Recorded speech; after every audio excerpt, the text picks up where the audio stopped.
Right. Well, if I can find a queue action from somewhere, then I'm going to love it. The backlash makes me horny. We're up for the banter. It's a Canadian. Hello, welcome back to That Josh James Show, podcast for the geezers. And their birds. As ever, I'm joined by Romford's number one podcaster. It's Chrissy White, aka White Boy. What's a grandson? Good, mate. How are you? Very good, mate. And I'm delighted today that we're joined by one of my favourite ever boxers. It's Kevin Mitchell. How you doing, mate? Right, Josh, we're good, lads. Welcome, mate. Cheers, lads. Thanks for coming. That was good. It was eventful getting there. It was all right. Yeah. A few train jump overs there. Asking people where I'm going and where I'm not going. You've been Peckham much before? Never been. Well, I used to train in not far from here years ago in a South London pub, and it was Eugene Maloney's pub. It was his friend's pub, and in the pub. I used to train above the pub. Yeah, it's in this up this way, and to get in the pub, it'd be pissing down with rain, and to get into the pub, I'd have to say, "What's the password?" And I'd go, "You bastard," and he'd go, "What is the password?" And I'd have to be, "West Ham our shit." And that's how I relate to this area. Yeah. Yeah, that sounds like something out of a Guy Ritchie film. Yeah, That it was does. something like that. It was just the Really? setup was like that. Yeah, it was very pub downstairs. And a boxing gym upstairs. Yeah, there's above oh, it. mate, I love it, though. Eugene Maloney had it, yeah. Frank Maloney's brother, yeah. Or Oh, really? Kelly Maloney now, yeah. Kelly Maloney. Yeah, now. I'm still friends with Kelly, yeah. Oh, are you? Yeah, Did yeah. Kelly Maloney ever promote you? He managed me for about 3 fights with Frank Warren, co-managed me with Frank, but I've been friends with him since I've been a kid. Yeah. Yeah. And who was the first person you went pro with? Was it Frank Warren? I've signed with Frank Warren, yeah. How old? I was 18. Nice. Naive, young, unexperienced with being in meetings with contracts. Very naive and, yeah. Just love boxing. Loved fighting. I didn't, not to train so much, but loved to fight. Yeah. Yeah. Really? And when you was growing up, did you fight a lot? Yeah, it was like right now. It was when we was on the streets as kids and that. It was just scrapping in playgrounds, being brought up obviously on a council estate in Dagenham. Household's quite violent. Dad's got no money, mum's got no money, dad's always down the pub. And it was like that sort of household. But like, to be fair, my dad was a great dad, my mum was a great mum. I was very lucky. But yeah, brought out the aggression side to me. Being around Dagenham area, playing for Jaysworth Football Club with all my friends. And yeah, I enjoyed it. It was a good upbringing. Yeah. Was your dad into boxing? My dad was like, basically as a kid, my memories of my dad watching boxing would be, remember it'd be Channel 1, was it BBC 1, BBC 2, ITV and Channel 4. They didn't have Channel 5. And it'd be like, I remember watching it, I listened on the radio as a kid.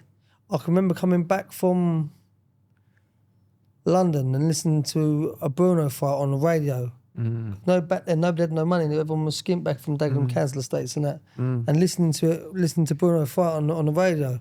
So that's my memories of my dad with boxing, like listening to it. And as he got older, times evolved and that. Then we started watching it on TV and things like Nigel Benn. Yeah. Then I can remember going around my Auntie Eileen's house and watching it like with watching Nazim Hamid and people like that. Yeah, that was my guy. Yeah, I loved Naz. So Yeah, me too. Years later, I become friends with him. So like when I met him, I've met film stars and things. I don't really get bothered by anybody. But when I met Naz, I was like in awe of him. I still, if I see him now, I still love him now. Mate, I went on a deep dive the other day and just watched like every Nassim Hamed fight over the course of about 3 or 4 days. Like, so good, mate. Yeah. I watched an interview of him and his sons are boxing now, and he goes, "Come on, He goes, is he anything like his dad?" He said, "Who's going to be as good as me?" He's He's still got that. He's like, come on, give him half a chance. He ain't going to be as good as me, is he? He's good, And people but not always that good. compare people to Nassim Hamid. Like, for example, at the moment, people compare Ben Whittaker to him, for example. Ben's a good fighter. Ben's his own man. But Ben's not in the league of the power. There's only one Nassim Hamid. Like there's one Ali, there's one Floyd Mayweather, you've got your Joe Calzakis of the world. Yeah. They're rare people. Yeah. Yeah. And there's one Kevin Mitchell.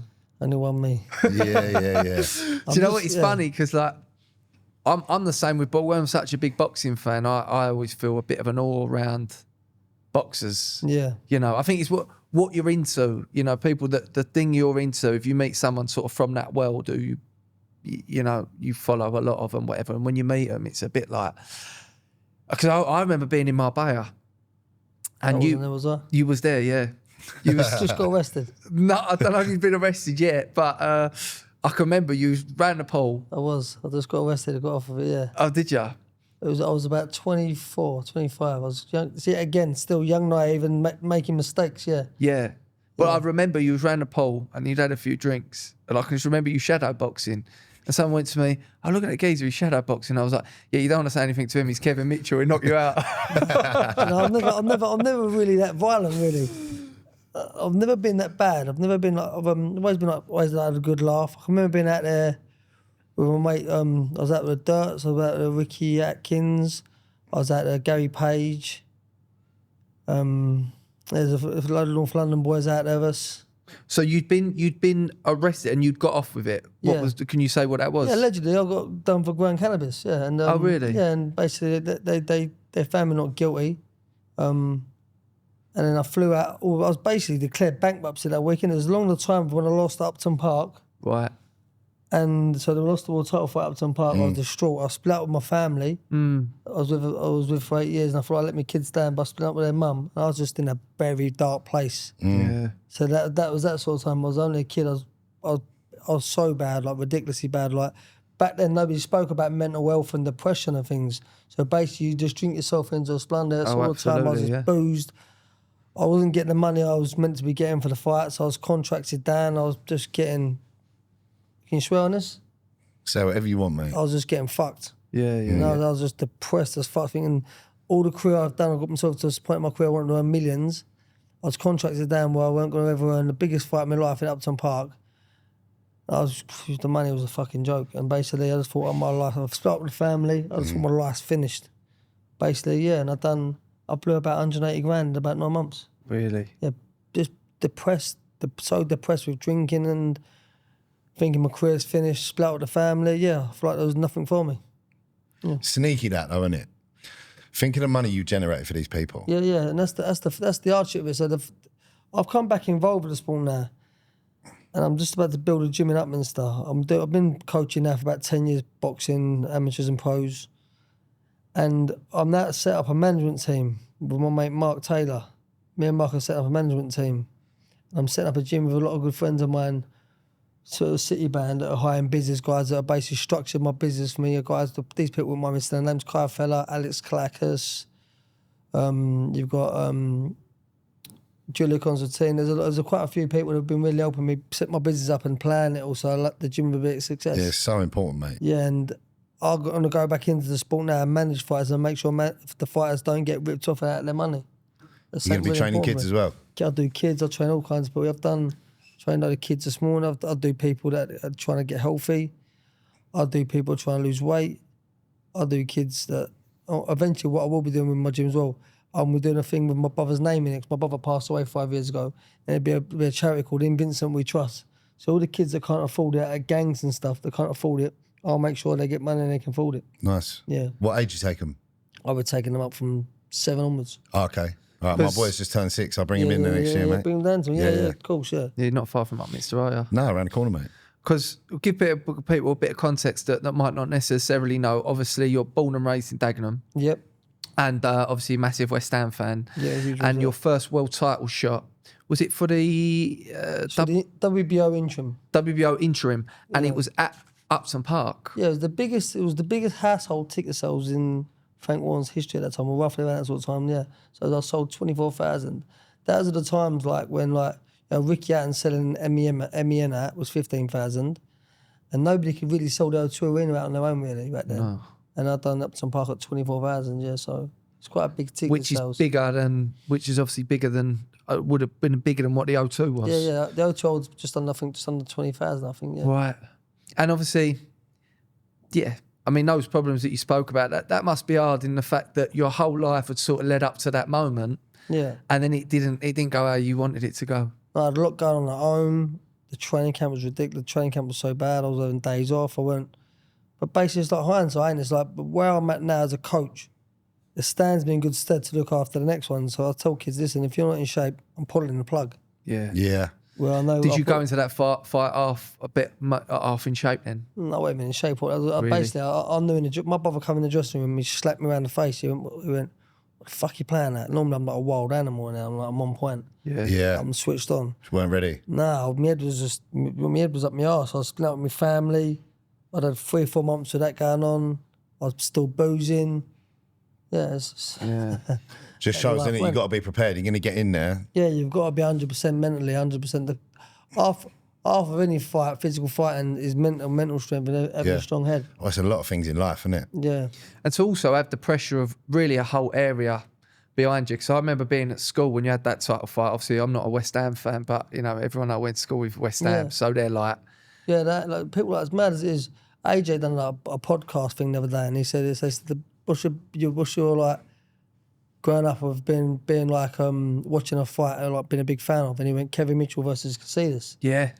And so he was at it, and then I was out watching Nate Diaz and Conor McGregor out in Vegas when I had my friends, and I bumped into, I met up with all these mates to get the tickets and that, and they was at it as well, like all Conor and his mates, but they were all kids, do you know what I mean? Really? Yeah. So if you look at things like online, it's like everyone come to that You fight. was, yeah, but at that time it was like Kevin's our guy. You know what I mean? I was on the rise.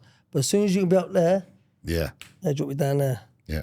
That's what they did, but I was aware of that. So when you lost, did you Yeah. feel like there was a lot of people that were just like, oh, you're done now? Yeah, like, but that's what made me, that's what built the best out of me, because they thought I was an alcoholic. I went to AA meetings. Yeah. How'd you find them? Yeah, good. Yeah, really, Yeah, really I'll good. go. Yeah, I like them. Yeah, I like them. Yeah, good as gold, mate. I'm Kevin Mitchell. I'm an alcoholic. Yeah, there you go. Nice to meet you. I bet they love you in there, Yeah, mate. no, it seems I've got experience on everything. So like, Yeah. when I talk to kids, I talk to people and things like that, and everywhere we look in there, like someone will be able to have a form of addiction of some sort of whatnot. Like, my addiction was not just that I was a social. I like being out socialising and partying. And I got caught up on all the bullshit. I said to so Barney Francis asked me in Wembley Arena, do I wish I could go back and change it all? And Barney Francis was the CEO of Sky Sports. I said, Barney, do you know what? No, do you know what? I'm walking into a bar with like 50 quid in my pocket, worried about buying my mates around one time, looking for trying to get a pretty girl's attention. I said, guess what? I said, no bird looked at me. I said, 6 months later, I pulled up. I said, I was famous. I had a Cartier watch with diamonds in it. I thought I was the bee's ears. I was 18. I was a little woodpecker. Do you know what I mean? But you had everyone's attention. So I was just a young kid from Dagenham, didn't have a clue what he was doing, and I went with it. And if I go back, I'd do exactly how I did it. If not, I'd do it worse. Yeah. But I had good fun with my career, like, and the life I've lived. I lived it out properly. Yeah, and this is another thing you were saying, yeah? All them experiences, all them things that have happened to you, you're now in a position, you to- take that and you can pass it on. and go out you know and what I look mean? after kids, yeah. What did Mo Gilligan say? It's like, you got the blueprint. Yeah. You know what I mean? How to do it and also how not to do it if you want to go in a different direction. You know what I mean? It's all experience, isn't it? Yeah. Whether it's good or bad. It's taught me to be where I'm at now. And to be fair to like, I've got mates that come out of the sport, very wealthy out of the sport, and basically they're not in a good place. They don't know what day they're doing. They're waking up in Miami, then they're in Ibiza, then they're in LA. Well, I was woke up this morning at 5 a.m. I was in the gym at 6, training with mates, training people that I know. Yeah. And I love it. I love doing what I do. I have reason every day. And it's like it's like military, it's like regiment, boom, boom, boom, boom, and I love it. Yeah. Yeah, so I'm lucky to where I'm at. Yeah. So you seem like you're quite content now, really, even though you've had those, you know, you had, I mean, well, because I remember watching, I can't remember before what fight it was, but you had this promo and it was a view and it was Ray Winston was narrating over the top. Linares, Jorge Linares for the That's world it. title, yeah. And that was your second world title shot. Yeah, that was me. The second one was Ricky Burns. He's my mate Ricky, he beat me. Right. So I boxed Ricky Burns in Scotland for the world title. But That was the second attempt. Another thing, but what they did with that one, they left me out the ring for like 10 months, knowing, leave the kid out the ring 10 months, he's going to blow his dough, which he was going to have much to blow anyway, blow his dough, and he's going to go on a piss. Start training camp comes in 12 weeks before, I'm sitting at 13 stone, like a bodybuilder, and with your fighters like Ricky Burns, who's a very good friend of mine, close mate of mine, lives like an animal, mate. When I mean like regimented, but then he taught me how to be later on in life because I was friends with him later on in life. Yeah. And I trained with him. But the promoters knew that behind the closed doors that leave Kev out of the ring 10 months, let him, that's how you get you beat. That's how they So they get left you me back. out of the ring. And then I had, the one you're talking about was Ray Winston done the voiceover, and that's him just speaking about me, how he fought. And Because one thing he said in there was that like he's a great fighter, but he also fights himself. yes, Which I thought was a good way of putting Yeah. it, you know, because it seemed like you did have a lot of these issues throughout your career. demons and things. Yeah, of course, Demons, like, yeah. with like, I always battled with like, as a kid, as I said, going to meetings with promoters and you meet these guys and you're a bit in awe of them as an 18-year-old kid. You're not realising they're just bloody, what they are, they're businessmen. They don't look at you as, all they look at you as a pound note. Easy target. Yeah, commodity. Yeah, but this is they it. look at you as a council estate kid which I was a candidate, no brains in my head back then, and take advantage of you on the business side. Almost someone to exploit. Yeah. But this is the thing, you go in there, you got this guy basically with his arm around you, Yeah. you're like, oh, he's looking after me. Yeah, he loves me, this kid. Yeah. But I've learned that now. So what I do now is, kids are far to look after now. I don't have my arm around them. Listen, kid, I'll guide you properly. Yeah. And I wouldn't explain to them that I'm going to take on the full responsibility of negotiating with my behalf, but I'll bring people in that can. Yeah. Making sure they're not getting done out of money. So that's why I choose to go now. Yeah. In terms of that West Ham fight, then, Yeah. do you feel like money-wise you didn't get what you should have got? No, if I'd have told you the money I got was ridiculous. Really? Nah, that's a liberty, mate. So there you go. So someone's made a lot of money there and it's not you. Yeah. So silly things like when you sign a contract when you're a kid and you sign into a contract and you have the like other contracts bouncing off of it and there's a lot to go. Yeah, there's a lot of things, but ain't no hidden. That's why I was depressed. I was split out with the missus. I was always skint. I was working on the underground. During your career? Yeah, doing nice in the underground. I was getting as a youngster. I was getting in trouble a little bit and things like that, and making a few mistakes, making money. But I got out of them ways. Yeah. And then that 180 grand that you said you'd done in 9 months, was that after the West Ham fight? So a couple of fights led up, money in the bank, like I was just blowing it as it was going, yeah. And what did you do? What was you just out boozing all the time? Yeah, boozing, partying. I'd go out with 4 or 5 grand every day in my pocket. Remember V Festival days? Yeah. Yeah, mate, do I? Come on. I was sick of them. yeah. Good though. I loved them, yeah. Yeah, no, mate. I'm 3 days there. I wasn't meant to camp, but I did. Yeah. Yeah, like just being a typical young kid from Dagenham, but you think you've got a few quid, like 180 grand, you think as a kid, you think that's loads, but it's peanuts. Yeah. For the money I should have had. I was always a nightmare for that. Yeah, If I had yeah. a few grand, I'm like, oh, I'm sweet. Well, that's you realise it. They It's not give really much. And as you get to an age now, of where I'm at now, I've learned from doing negotiating with like promoters like Frank and Eddie and managers that I'm talking with them. I've learned a lot from everyone, so much. And I'd know how to go into meetings and talk to them now with fighters and be able to negotiate with fighters. And what I'd ask the promoters what they can do for us. Like I wouldn't just go into thinking what money they can give us. So that's how I was as a kid. What money can I get? I'd ask what they can do for us as promoters, what they can do for us as managers. There's loads to it, but I've learned a lot from them. Yeah, so I'm very thankful for that. And I'm right in thinking that last 180 grand when you done it, when the last grand you give away to someone at Rumford Station. Yeah, you remember? I'll tell you a story. He won't mind me saying. I mean, my little mate Dave Mescal. Yeah. Yeah. Come on. I bumped into Dave. We just got out, so I bumped into Dave. It was a game night. It was in Romford. Yeah, I mean everyone knows Mescal and Romford. Yeah, doesn't Dave's they? a blind and lovely kid. His dad and his uncle were good friends of mine.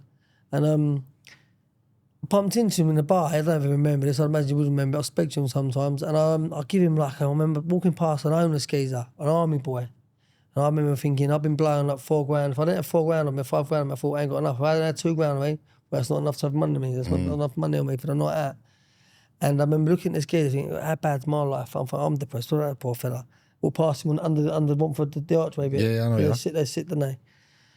Went in on that club in the corner. I can't remember what it was called. 131. 131 it Yeah, was. 131. So I went in there and I see Dave and he's like, Dave, how are you? But those things and that. They had that hard life, them kids as well. They were the good boxers out of West Ham.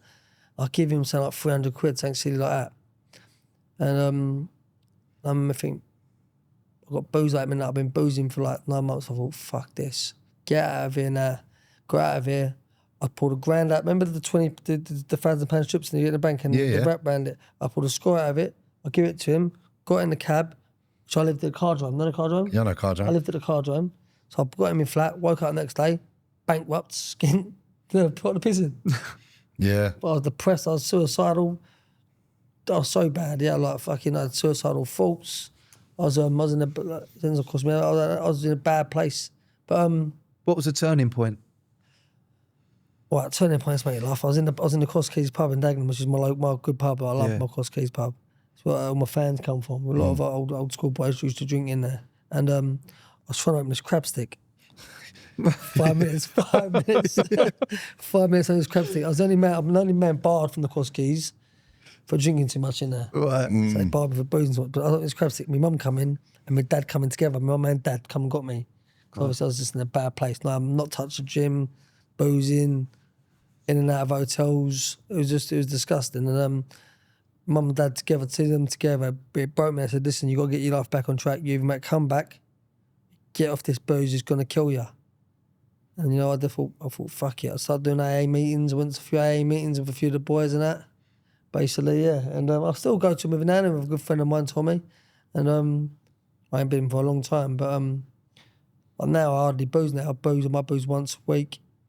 I might booze once every other week. But if I go and booze, I won't go and booze. I'll do 2-3 pints. Because you know you. No, I just can't. I can't booze like it anymore. It just don't interest me anymore. Really? Yeah, Okay. of course. So It look, don't you interest do me, yeah. go out of things. Yeah, like the old days of partying, being out with women and things, and the attention. I used to love it as a young, like 22-year-old kid. But as I'm 39, nearly 40 next month, at the end of this October, it just don't interest me. What interests me now is to look after young kids, guide young fighters through. So you got someone sitting at 18 stone, needs to be getting down to 13, 14 stone, helping him, guide him in the right way. Yeah. I enjoy doing that. Yeah. So my things I used to love to do are very much different now. Yeah. Yeah. I mean, you love it. I think we all love that, don't we? When we're young, is that going out and being surrounded by people boozing and I remember you as a kid. yeah. I remember you as a kid. I was saying Tim as well, Tom Skinner. I remember bumping Tim. I remember him as a kid. Yeah. You know the people in the area that have done well from so I love it, like Devlin. Yeah, I remember Yeah, he's been on the pod. I remember Devlin as a kid. I remember Devlin. Me and Devlin could run up next to each other. I remember him. We played football together as kids. I was a bit older than him. But I remember him as like being like 8 over Triangle Park, Cheese Park, that was it, in Beam Estate. On that estate, you had Devlin, Jay out of in between us. Yeah. James and Buckley, yeah. And Charlie Edges on, she was Kiss 100 with Charlie Vicky Melvin. Yeah, Right, Charlie. okay. Radio 1, Charlie, all in that same estate, and then I was just 2 rows down. But on that little estate, it's just that's the little lot, yeah. Yeah. And we went to the youth club there called Marley Youth Club. Yeah, Marley Youth Club it was called. Dagenham's producing people. Let's not forget Lockie. Yeah, Know what I Lockie. mean? Yeah. Lockie. James Locke, yeah. You're pals with James Locke Yeah, now? he's my mate, yeah. Yeah, he's good, your mate, yeah. Yeah. He's old man Steve's employed now. Oh, he's quality, isn't he? Man, that geezer's off his tits. Yeah, he's funny, mate. I He, used to drop a few bits of meat off to him, mate. He fucking had me go, mate. So I was over Man Baker's. We all drink. I've got my brother's bench over Man Baker's as well because we always do New Year's Eve over Man Baker's and that. Football pitches, Yeah. Oh, mate, yeah, that was good days. Good days, though. So we're bumping to Steve, me, Steve, James, all our mates drunk over there years. And you see my mum, he went, fucking hell, Kev, I'll have a bit of talking about my mum. I looked at him, thought, and he see me aunt, pushed my mum aside, grabbed me out, I'll have her right for it. That's the madness of his banter, like. And yet you get James. James has got mad banter as well, but the look's different. Like you can see the madness in Steve. James is like a pretty boy, isn't he? Yeah. He's a nice kid.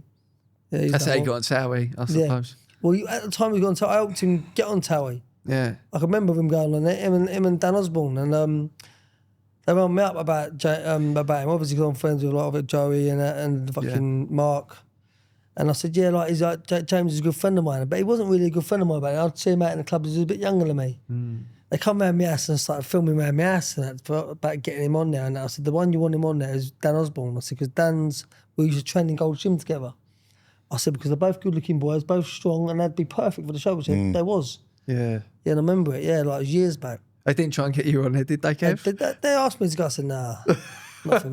Kevin Think how Mitchell on different it the only would way have is been, Essex, that would have been great. I'd have been arrested within seconds. God, sod that. Wouldn't have worked for me. Yeah. No, it's good, like, it's like a lot of the kids out of that have Done what really I think have done really well out of it. Yeah, but a lot of them they've struggled with it because obviously the fame and that and the party side of it. It was also like a bad part. Of course, it comes out of nowhere, doesn't it? We was talking about Arj on the last episode, like he's had his struggles, you know what I mean? Yeah, he's lovely, isn't he? Like, I remember that year in Marbella, I was singing on stage with him. Yeah, was you? But I was off my head, yeah. But he's a good lad. A lot of them are lovely. And a lot of them have done really well, successful in that. Yeah, it's always nice when you see, I think someone that you see just from around where you live and you see them doing well. I mean, not everyone thinks like that, Kev. You know, some people it's don't. nice, though. It's good. Some people can resent that, but I've always, even all them Towie lot, you know, I think, oh, good on you. Yeah, I want to see you good do for well. the Do you know kids, what I mean? fucking hell. I remember seeing you'd done when you first started doing all this sort of stuff and that. And I remember Paige going to me, Paige, my mate. He was like, Kev, you seen Josh Johnson? That's what he went. he's doing like Instagram stuff and that now. So I went, where? If it just mentioned you on there saying about naughty fellas out of Dagenham. I'd be, oh no, he ain't got me on this, is he? Yeah, that would have been a visit Dagenham, I think. Yeah, that's it. Yeah, it was good. Yeah, I was like, but the word goes back quick, doesn't it? Of course it does. And where Dagenham's a good place. Good people, like that sort of little area. Dagenham, Hornchurch, Romford, Brentwood. They're our sort of people, and we're a lot of us, not all of us, but our lot are all quite supportive, aren't we? So like, Yeah, I like to think yeah, so. like my friends and that are all very supportive. Yeah. Well, mate, I'm like that. So I'm from Romford, yeah. Yeah, I went to school in Brentwood. yeah. And I sort of come away from like the Romford side of things. Yeah, that's it. So like I went to school in Brentwood and I sort of was going like a bit further, Ongar and that. Yeah, it's nice. Staying in, but then like now, I prefer Romford. I've like come home. Yeah, you know what I yeah. mean? I live like Collier Road, just outside I was Rise Park. I was down there the other day. I was in a shop called well, I buy my Gabici tops. Oh, what's it called? I was down one for the other day. It's mad down there. Mate, yeah, it's mad. But what I'm saying Romford, is, yeah, like, I've changed. seen to be. I don't know what it was. Don't know if when I was embarrassed, I'd just be like, everyone thought I was from Brentwood. Yeah. Well, I went to school in Brentwood. Yeah. Now it's like I feel like I'm getting on with the fucking Romford people more. Yeah, you know yeah, what I yeah. mean? As I'm getting older, They're it's our like I've sort come of back people, home. man. They're yeah. our sort of people. So my son lives in Brentwood with me, lives with me, moved in when he was 15. And he was like, was walking down the high street, Brentwood, and they're so happy we live in Brentwood now. Like, but it's nice, like, but like, he doesn't understand like the background of my background, how I grew up and how the history of what my life was like. But I'm glad that Yeah. you at the Brentwood, it'd be nice to be around Brentwood. Yeah, man. yeah. Well, look, most people from Hornchurch ended up in Brentwood. Yeah, everyone, I know everyone around there from our sort of areas, yeah. Yeah. It was good. Yeah, absolutely. So you're now you train you train your son now? Train my Who's younger? son. I trained little Fred Pullen, just got back I from like Spain. Fred Pullen. I've just trained. So in his last, so I was away with him about 4 or 5 years ago. So remember the old B Festival days? Yeah. Yeah. You obviously know his dad Dal Pullen and you know his mum Elle. That was around that sort of times. Like, so I remember being around them at that sort of time at festivals and that when I was like going through like my boxing career and that. And I was away with him in Devon and West Ham. We sent a team, West Ham boxing, with a team boxing. I said to him, he got beat like close in the split to a good kid. And I said to his dad, I said, I can help him, Dad. I said, bring him to me. So I started working with him. So he said, yeah. So I trained my son Connor and I trained him together. And because I'm busy doing the one-to-ones, doing my pros and things. So I'll try and get down amateur gyms as much as possible. I've been helping out quite a bit in Hornchurch and Upton Park once a week as well, helping the kids out, sort of voluntary work. And so I started training him, and from training him, he's just been winning everything. He won 2 golds for England. He beat an Olympic bronze medalist in that tournament. Really? He beat a world silver medalist in that tournament. He's been travelling a lot with England team and that. So I've been doing a lot with Fred. Fred's doing really well. Fred's flying. How old So a is he? lot of these 20. Nice. A lot of these- You know his dad, definitely know his dad. Yeah, I'm sure I would. Yeah. a lot of these, like a lot of the lads, obviously you've got a few older sort of pro fighters, but I think, yeah, you've got a lot of like your son, Fred, who they are, early 20s, late teens or whatever. Yeah, you're just trying to guide them into the right light sort of thing, like trying to get them sponsorships. Fred's PTing in gyms. Instead of like I was saying about in pubs and that, Fred's in gyms, like he PTs out of 12 times 3 gym, which is down Barker's gym, and one Pickard gym out in Aldgate East. So he's learning to like earn money in gyms and like basically he'll meet people that could sponsor him eventually down the line. Buy Do tickets you know on what I him. like about Fred Pullen? He's he's quite cheeky chappy, isn't he? Yeah, he's doing the podcast now, Yeah, isn't he? is He's he doing- really? He's Is left he? looking. Yeah, we'll have him He's mum. funny. He's very good at it. He's very good at it. He's a good talker, isn't he? Yeah, he's so good at talking. And this is why I quite like, you know, you look at like say Johnny Fisher as well. He's a funny kid. Nice Yeah, kid. but fun as in I do like watching boxers where obviously they're good at fighting, but when they're just a bit, it's not that stereotypical, I suppose, sort of like alpha male sort of like I'm fucking hard. You know what I mean? Yeah, When yeah. they've got Be a a bit, bit silly, yeah. when they got a bit of character, Yeah. I really want to that. Yeah, like see, like that's what I say. Like when you're boxers, most boxers are no boxers, really nice people, like good, like Kawasaki, Darren Barker, Spencer Olivers. He's a fighter when he comes out. Yeah, he's a great. He won. Yeah. I was out in Belfast with him, not Belfast. I was Barcelona with him. Sorry. I just got back from Barcelona. Yeah, Been man, in the I'll weekend. place that, Oh, mate. it's good, mate. Yeah. I flew home 3 days early, so I had that. And I was out there, and I won't tell too much, but I was in a bar, and a group of guys were like, I can't believe like you're all here. I said, I have a beer with us like that. So one of them went, Kev, like, do you not buy Joe a beer? I said, I bet if you offer him a beer, buy you a beer. Joe ends up buying him a beer and that. And they said, how good we all were as fighters. And I was like, it's boxing fans. And I went, to think about it, Joe, you're probably one of the best we've ever had. Like, and I'll shut up because I said, no, you probably are. So you're 2 weights senior ABA champion. I said, would you go 20 years unbeaten as a pro? Yeah, never got beat. I said, unbelievable. I said, you said for that, but you probably are one of the best we've ever had. I said, the best thing about you, the classiest thing about you, is you don't give a fuck. Like you are, and he don't care. He's such a nice man. I love that when he gets his head right up in. Yeah. He's got no ego. He's just a lovely fella. Yeah. It's not saying it sometimes. Well, I see that a lot with boxers, to be honest, that you meet them and they're very much like, they seem quite confident in who they are. You know, there's not, I often think people that are a bit more aggressive or a bit gobbier or whatever, they're often insecure people that's what they have to do to sort of hide that. Yeah, you know, whereas boxers shy. don't really have that. No, but boxers are. So a lot of boxers are normally passionate people, very loving. Some can be emotional. They're no different from anyone else in life. Do you know what I mean? Like, I suppose people have because we choose to box and fight, that they put on a pedestal and think you're a tough guy, but not always.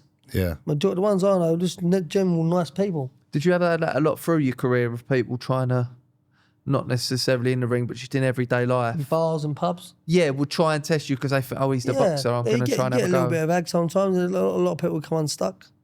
And it happens. I mean, like, they look at you as small and you knock about people. You know my mates, I knock about them. Yeah. They're not idiots. They're like, And, No, exactly. So, like, a few people have come unstuck.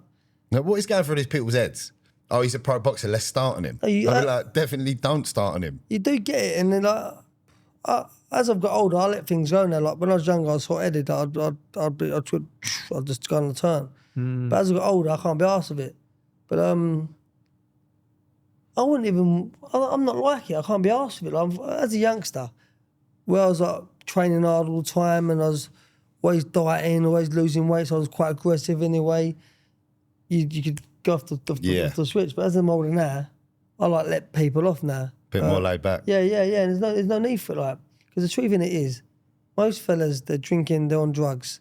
They start on you because they've got a bit of gear up them and they're brave. Yeah. And they're not realising the circumstances, how dangerous the position they're in. But you're not hurting them, and then the next day you're ringing them up and going, "You come see me." Then they're thinking, "Fuck this." Yeah. So, but silly things like that, but like, it's just not even. As you get older, you grow out of all that crap, and like, Yeah. and the young. That's the best thing about the generation coming through of fighters now. They don't go in pubs. Like my son and Fred, you couldn't get them out in pubs now. They don't go to pubs. They've got no interest. Nah, You're like saying, he hang around the gym. It's more of a social for the youngsters now in the gym. Yeah, like they do not do anything like that. And like they live in gyms. Go Nando's. Yeah, go Nando's. home. Yeah. Worst thing they do, go for curry.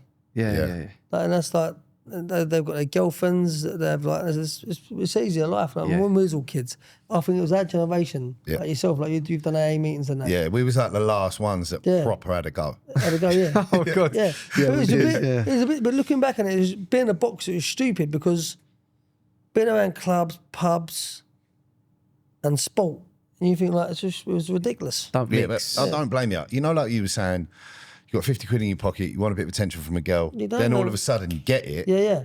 Is that a law? You want more of it? Yeah. But then what happens is, so in a few years, crock on with that. So I didn't speak to you about that. So a few years of that attention comes in, and before that depression hits you, Yeah. and then it bang. But you don't even realise so you don't know what.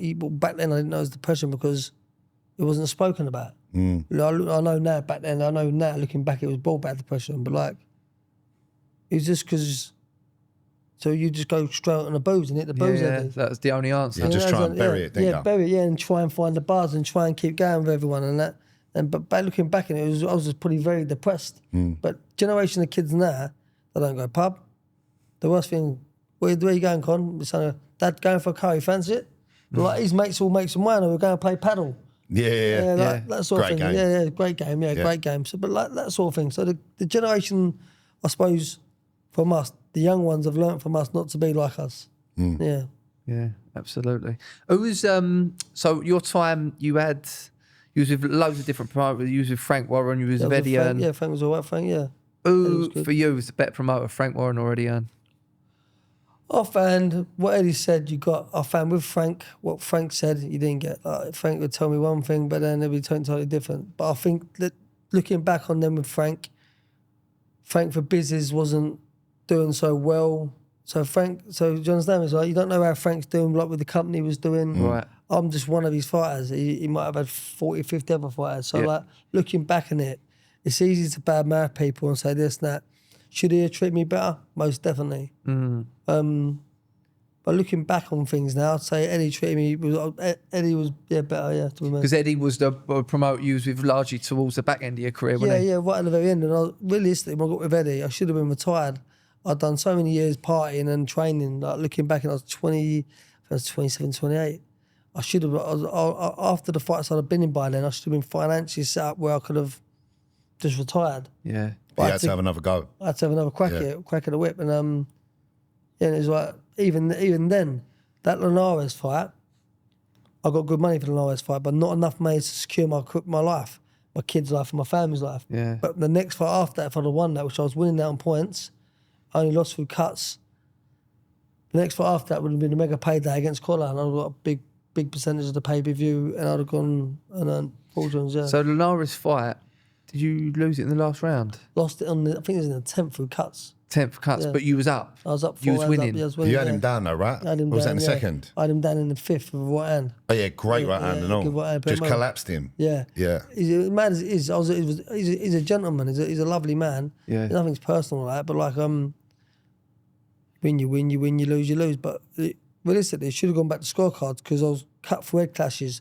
And the WBC rules state when you get cut for head clashes past 4 rounds and you get stopped past 4 rounds, it goes to the scorecards. Yeah. They went to scorecards. But it is what it is, isn't it? Yeah. And as in, if I'd have won that and gone and earned more money and then carried on with my career, I wouldn't be doing what I'm doing now. So I'm fortunate to be doing what I'm doing now with kids and things. So Yeah, it's a nice way of looking at it, mate. it's just a positive way of looking at a bad. Yeah, well, Because bad point, the common thing that people say about you, Kev, is that you are the best British fighter not to win a world title. Yeah, that's what they said. Best British fighter. But then there was another one. There's another kid that was good. I forget his name. And when anyone comments on us under a post of me, Elborn Graham, that's his name. Right. El Graham. I think it was from that Nazim gym. He was the first fighter with that Nazim style. Right. And anyone ever writes about me, well, I was the best fighter I love right underneath him. I go, no, it was Elborn Graham, to big up Elborn Graham, because he's obviously an older generation of mine. I suppose he probably feels like he's been forgotten, but for me, I still remember. Yeah. Yeah. So, Yeah. yeah. So when you retired, so when you come to retire, you had one more fight after the Linares fight. Yeah, so I got to about the age of 28. I just finished with a girlfriend called Jodie, and I was coming to the very end, like, of thinking, like, I need a new life. Like, I can't hold down a relationship with this job. It's just too much. The life, like, it was like, Yeah. it was up, down, up, down. Like, Is that like your emotions? yeah, like, emotions, like Yeah. money. One minute you got loads of money, then you got no money. You're not a businessman, you're a kid that's just a boxer, like, and you got no one around or guiding you through business now. So that's another thing with my fighters. I'll have people, the team set up with my fighters to guide them through what they're doing with their money. So they're not just spending on crap, on cars, on oddities. I have their money put away for tax. I'll make sure they're safe. Yeah. Things that I didn't do as a kid, but I'll make sure that I'll have people around me now to do these sort of things. So yeah, so I wanted to settle down and my life to calm down. And I was 28, 29, I just split up with my girlfriend, and then I thought, I don't know how much more longer I can do this. And I basically had another 2 or 3 years at it. I had an RS fight, I lost that. I had a world title fight. I was trying to get the qualifier, but they wouldn't take the qualifier. They made me have an eliminator before the qualifier against a man called Brosso. He ended up becoming world champion after beating me. But I didn't motivate. I trained very hard. Didn't do the weight properly. I was messing around in the gym. Like, I just had no motivation after that. Got beat by him. And then they had me a fight for a European title fight. Eddie Hearn got me good money for a European title fight. And I thought, you know what? I'm done. I want a new life. I want to change this life. I want to get out of this life. There's more to life than this. And I basically retired. My last day in the gym was a Friday. And I felt like quitting in the gym, which I've never felt like it before. And I was doing 20-minute rounds. So normally a pro round's 3-minute rounds. But we was doing 20-minute rounds. Fucking hell. That sounds brutal. Yeah, it's That brutal, does sound So it's a brutal. 20-minute skip, warm-up, 20-minute shadow, 20 minutes on the bag, 20 minutes on the pads, 20 minutes shadow again with weighted vest on the weights in your hands. And I think you finish off like 20 minutes on the speedball. But I feel like I want to quit, and I feel like I've never in my life ever wanted to quit in the gym. But once I'm in the gym, I'm like raring for it. And I thought, give the weekend a go. I rang Tony up on Monday. I said, Tony Sims, this is. I was like, I'm done. And he went, good. I'm happy you said that. He went, come down and see me. So I went down to the gym to see him. And I thought I'm more relieved that I didn't upset him than myself. And Could then, he see that it had gone for you? Yeah, it's gone for me. Like, I had so many years away from him as a young kid, and then so many years with different trainers on the booze, partying, just doing what I wanted to do. But that's another thing now. I'll make sure my fighters are consistent. I won't let them go out on the booze. I won't let them do what I did from experience. And then Sky Sports Studio rang me up. I said, Kevin, we've heard you're retiring. I said, yeah, I've retired. I'm done. And they was like, would you announce it on Sky Sports? I said, I didn't think it was that much of a big deal. I said, well, you've been on TV for like 12, 13 years. Yeah. You've entertained a lot of people on TV. People want to hear it. People want to see your retirement. So I said, yeah, come down. So I remember sitting in the car. They picked me up in some sort of car. I was with my sisters.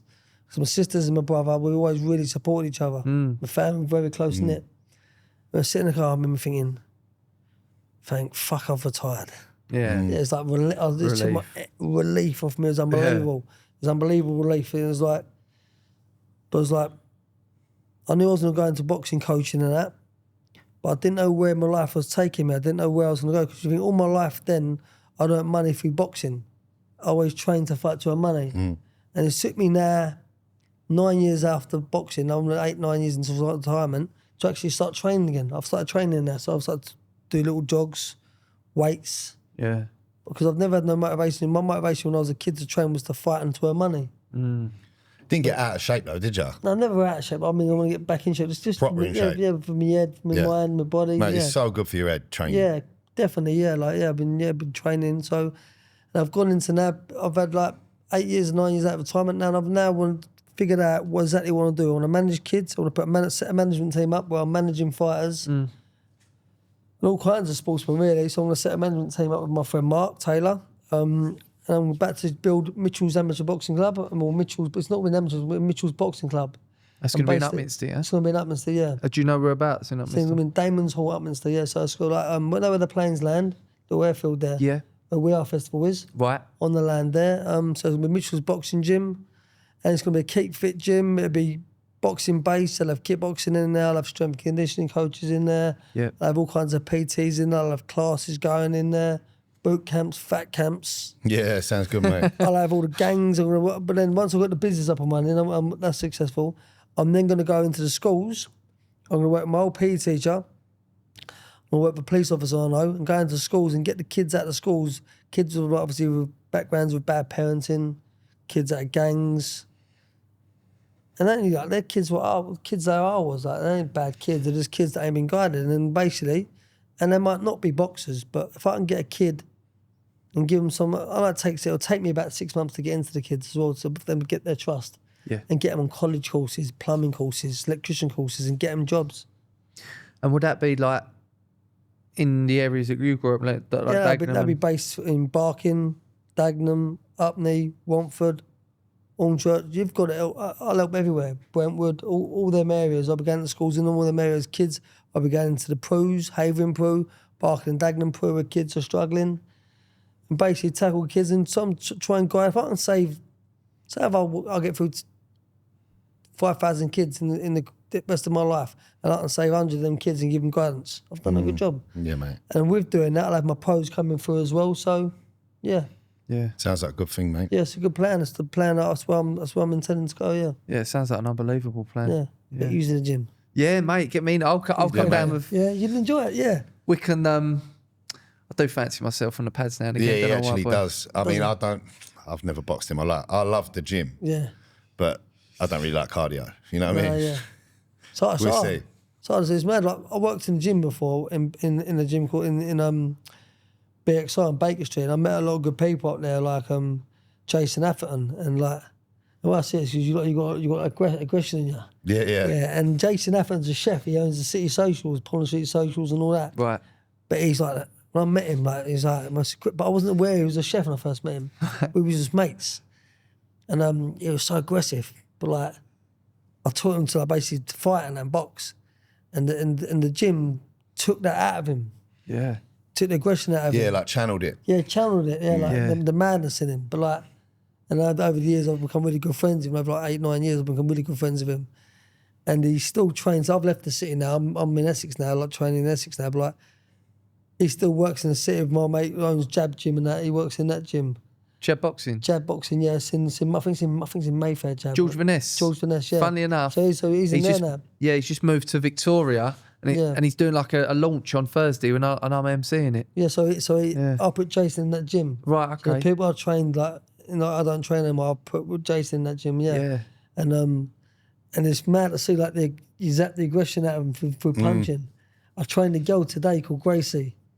She's from my house. She might mention her name, and she was like, she's going to lose weight for a little while. She's going out to Barbados and training. I said, I started laughing. What are you laughing for? I said, because I see the bent up aggression in you. Women are nuts. My new girlfriend's nuts. Yeah. Me sister's nuts. My mum's nuts. My mum's off a Swede. But you take the aggression out of him, and I see it in you, in your eyes, and remind me of Jason, because Jason is a madman. But it helps channel people. It does help people. It helps a lot of people, boxing. Where do you train him out of? Hornchurch? I use Hornchurch in Upton Park, but do a bit out of there until my gym's built. I'm hoping my gym will be built by I was hoping by December and do an opening launch in the new year. But I'm hoping it'll be built in December and I'll be able to do the new year launch there. Have you started the building already? No, so I'm basically just in proceeds. I've got the premises, I've got the lease written up. Lovely. I'm right borderline getting this sorted. Lovely. Nice, mate. We'll 100% be down there. Yeah, mate, I'll have definitely. a nice bath in there, sauna, I'll have all the boys' changing rooms, girls' changing rooms. I'll have 2 rings in there, I'll have running machines in there. Mate, if I come down, you might be able to train me for Misfits. Yeah, I'll get you ready for Misfits. Do you know what? I was training a girl called Alice for Misfits. She was doing a bit of it.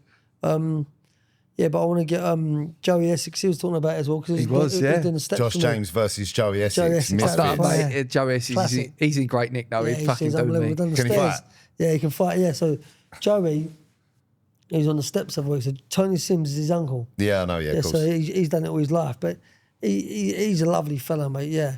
And it's mad because people go, what's Joey like? As I said, he's switched on, Joey. He ain't what you think he is. Yeah, Joey. of course. Yeah, no, he's not I've as said stupid it as before, mate. what he's made out. Nah, Yeah, he's no, of pucker, course. mate, Joey. Yeah. He's proper. But he done Leon C steps with us the other week. Did he? Yeah. So on a Tuesday, I do a morning session at 7 a.m.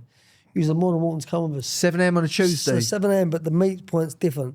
It's either Leon C steps, it's either the Triangle and Worley, it's either Basildon running track, or we do hill sprints. Right.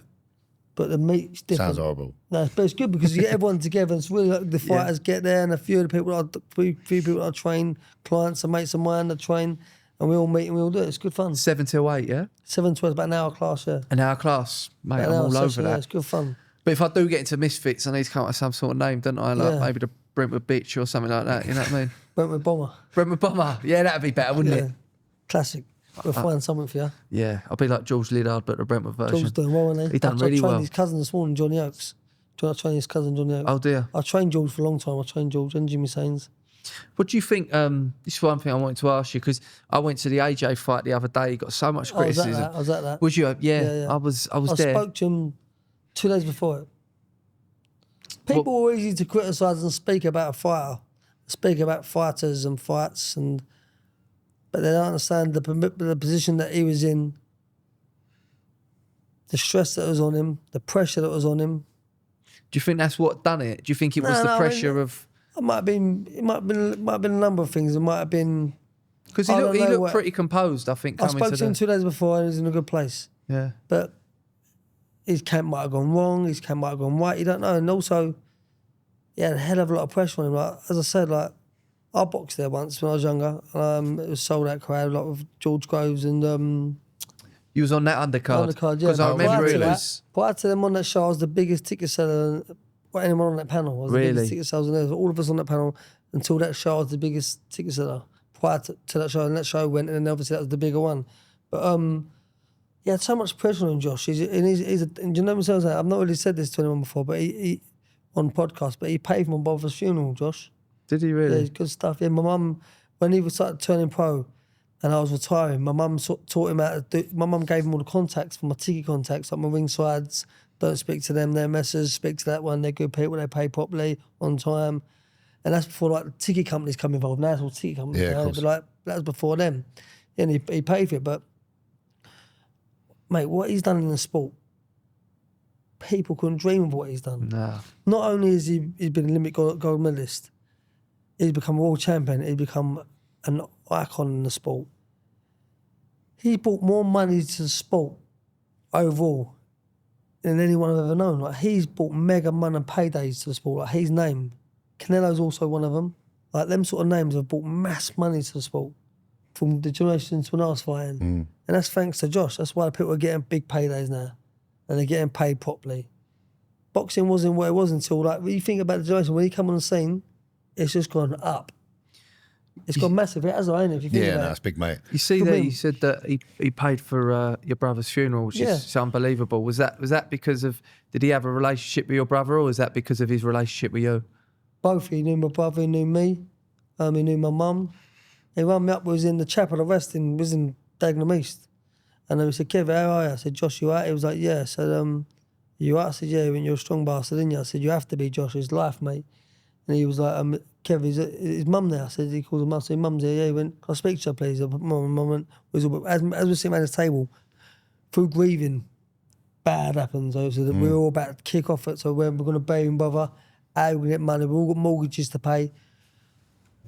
No one's working, so the bills have still got to be paid. So we're all aggressive, we're out-tempered. So your emotions are like that when, like, of course, very under volatile, stress under a lot of pressure. And he went, Alice, because I was just giving paid for my brother to pay for his funeral. He went, Alice, do you mind if I get it? And she said, what do you mean? You went pay for his funeral. She went, my mum didn't quite hear it. And she said, what do you mean? He went, I'm going to pay for his funeral, Alice, if you don't mind. And he paid for it. Yeah, so it shows you, like, Billy Joe paid for the coffin. So things like that to the boxing community are massive helpers. But what people don't understand about Josh, I've got mates that go, like, the Black Lives Matter thing. They all slate things. I said, everyone's too quick to bad mouth people rather than to understand and get to know somebody. Yeah. Josh is a good kid.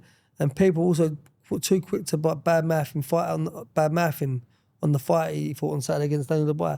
Daniel Dubois is a very, very good fighter. No, I thought he come out strong. Don't get me wrong, if I'd had game plans for AJ, it'd have been told to centre of the ring. I spoke to Josh about 2 weeks before that on my tactical thought of the fight. I'd have held centre of the ring, I wouldn't have let him push me back. I'd have held him on the end of a single jab, 1-2's defensive movement. I wouldn't have let him push me back. I'd have held him in the centre and kept pushing him off. Going backwards was the wrong move. Dropping his hands was the wrong move. But there's a lot going on in people's lives. So you see Joshua as a fighter. He might have had family problems going on. Same could have happened to his kid, his mum, anything. But that might not have been the case. Yeah. What I'm saying, Cha, you don't know. Yeah. So, and also the pressure of the fight. It's a lot of pressure. A lot of people, isn't it, mate? It's massive, a lot of pressure there. And realistically, if you look at that, nobody was thinking Dubai was going to win. So the pressure was all on him. So Of course. he had a lot to do. And he was expected to win, and he didn't. But I'm sure he'll come back differently now from that. He'll assess his situation and what he's doing. And he's a smart kid. He knows what he's doing. Yeah. Yeah, plus, look, let's have it right. That overhand right that lands on his chin, Yeah. I'd still be in a coma now. Yeah. Like, he's fronted that and see and them lasted gloves, a few more rounds. when they get the bandages on and the glove goes in the hand goes in the glove, Yeah. them gloves are like bricks, mate. Really? Yeah. When they hit you on the chin, they're rock hard. Yeah, like, and they stand next to Josh and like Daniel Dubois, they're big men. Like, when I mean big, Daniel Dubois is big, but AJ is massive, mate. Yeah, he's big. Well, when I met him, I done that sketch with him, didn't I? Yeah. And I was just, I don't think I've ever met someone who so much size. I mean, he's tall, but then he is so filled out. Yeah, he's solid. I don't think I've ever really come When I was across training someone for the who's Norris, bigger than my life. I was in Sheffield running track on the GB running track, and as I was running around the track I think we was doing 800s. No heavyweight ever keeping me on the 800s. But when I was getting older in my career, and he was aware of it, obviously, like the younger ones are aware I'm getting older, and obviously training's getting harder. He was behind me with his hand on my back, pushing me as I'm doing the eights with him. Like, he was on me. Yeah. Like, and even heavyweight. So he's a good runner and all. Oh, mate, he runs, I think he runs 100 metres, if I'm above this right. They might have it wrong, Josh, but he runs 100 metres in like Olympic time. Like, he runs it in like... About 10, maybe 10 Yeah, seconds. no, he does them like fast. He hits them fast, 100 metres, yeah, like he used to, yeah. I don't know. Athlete. He's a proper athlete. And he's a diamond. Proper good stuff, yeah, good stuff.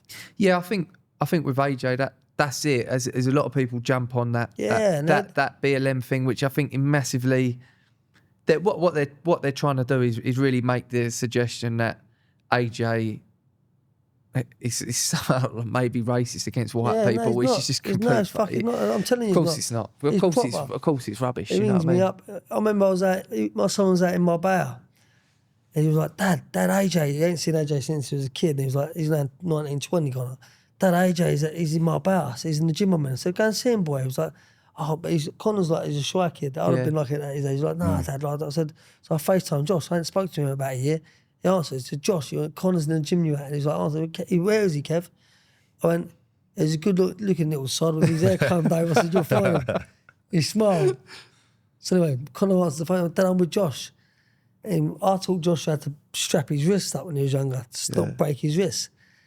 He said, Dad, he said to me about your ways of strapping your wrist up was wrong. So I've jumped on it. They want to wind up. I thought, what? Tell him. They're laughing on the piss. They were, Josh is proper, mate. He's a lovely man, yeah. Good fighter. And I'm sure he'll come back for the third time. Would you like to see him come back though? Yeah, definitely. Of course. People are writing him off. I've done a little post on him. And I said, people write him off and that. He's won the gold medal. He's been an unbelievable ambassador for the sport and for kids involved in any kind of life, walks of life, to show you can go from wrong to doing right and changing your life around like that. If you want to do it, you can do it. He's gone from being a street kid to Olympic gold medalist to a businessman to be a world champion and to being like, he's a massive ambassador for all sport in general. Yeah. He'll come back. He'll assess himself. He'll get himself his head in the right place. Also, what people don't understand is, when you get bad press, like people, they obviously slagging them off and things, the depression you get from that is like, it's horrendous. I think he's a lot more headstrong now than he was when he first was getting press for being beaten. That I'm sure, I'm hoping that I've been trying to ring him. I got hold of him, I think it was the day after his fight, a couple of days after, for a brief conversation for 30 seconds. But I hope he's in a better headspace now. He's a lot more stronger-minded than he was when he was younger, when he got beat. Because you can... Obviously, you know yourself. I'd imagine you've been in bad places, and you don't let yourself go back there, do you? No, of course not. No, so you grow. You grow. So I'm hoping that he himself is in a better position now than he was when he got beat before. So he'll come back. Yeah, I hope he does. I mean, I was watching it when I was watching the fight, and it was that first punch in the first round, wasn't it, from Dubois, and he just sort of never really recovered. But I think. Yeah, I think there's a big incentive, isn't there, for him to fight Fury, because they will earn so much money from doing so.